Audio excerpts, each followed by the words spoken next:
The Boeing Starliner successfully landed at the White Sands Space Harbor in New Mexico, but due to ongoing issues, it returned to Earth unmanned, marking another low point for Boeing, especially as SpaceX continues to reach new milestones. SpaceX plans to launch its Polaris Dawn mission on September 9th, marking Crew Dragon's 14th manned flight.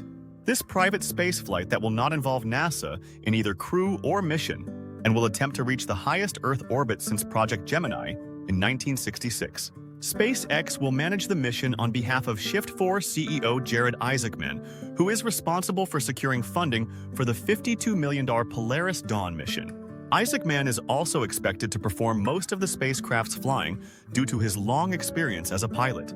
3 rookie astronauts, Scott Petit, Sarah Gillis, and Anna Menon, will accompany Isaacman. They will be the pilot and backup to Isaacman and will be the first time Crew Dragon has carried out a spacewalk, which is expected to be conducted at an altitude of 470 miles, 756 kilometers.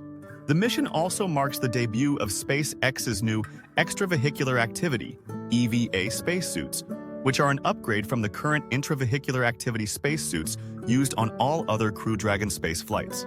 SpaceX hopes that the Polaris Dawn's first test of the SpaceX Starlink laser-based communications system will pave the way for future space communications, including those to the Moon and Mars.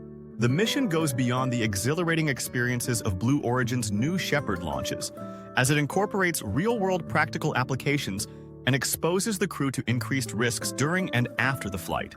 If Polaris Dawn fails, it will lead to the grounding of Crew Dragon for an investigation. And with the last mission failure of Boeing's Starliner, NASA would have to start hitching rides again to the International Space Station from the Russians.